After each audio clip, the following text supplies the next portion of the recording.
অনেকেই প্রশ্ন করবেন কেন এভাবে এত খরচ করে আমাদের প্লাস্টিকের মাচাটা ব্যবহার করা উচিত। অনেকে আবার এই প্রশ্নটাও করবেন যে ছাগলকে কেন মাচায় রাখতে হবে। ছাগল ভেজা স্যাঁতসেঁতে জায়গা পছন্দ করে না। ভেজা স্যাঁতসেঁতে পরিবেশ ছাগলের জন্য অনুকূলে না, যে কারণে ছাগলকে অবশ্যই উঁচু স্থানে রাখতে হবে। ছাগল উঁচু জায়গায় থাকতে পছন্দ করে। আর উঁচু স্থান বলতে হচ্ছে গিয়ে মাচা ছাড়া আর দ্বিতীয় কি হইতে পারে। আরেকটা বিষয় যে ভেজা স্যাঁতসেঁতে মাচা থাকলে অবশ্যই শুকনো থাকবে, ড্রাই থাকবে, ভেজা স্যাঁতসেঁতে থাকবে না। তো এই জন্যই ছাগলকে হচ্ছে মাচায় রাখতে হবে। এখন অনেকে আবার বলবেন যে আমরা অনেক সময় দেখি ইন্ডিয়া এবং পাকিস্তানের অনেকেই ছাগল লালন পালন করে বালুর মধ্যে।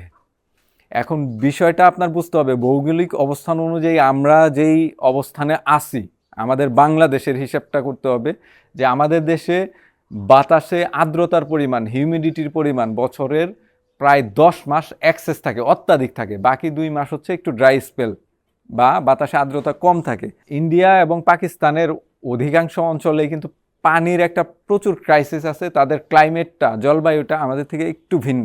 অনেক অঞ্চল আছে যেখানে মানুষের জন্য সুপেয় পানির বড়ই অভাব, একদম ড্রাই মরুভূমি, ডেজার্ট। সেসব এরিয়াতে গ্রাউন্ডে অর্থাৎ মাটিতে রাখাটা তো কোনো বিষয় না, কারণ মাটিটা সবসময় ড্রাই থাকে, শুকনো থাকে, বালুটা সবসময় শুকনা থাকে। কিন্তু আমাদের দেশের কন্ডিশনে কিন্তু আপনি বালু দিলেও জায়গাটাকে শুকনো রাখতে পারবেন না, পুরোপুরি শুকনো রাখা সম্ভব না। ভেজা স্যাঁতসেঁতে ডাম্প একটা পরিবেশ তৈরি হবে।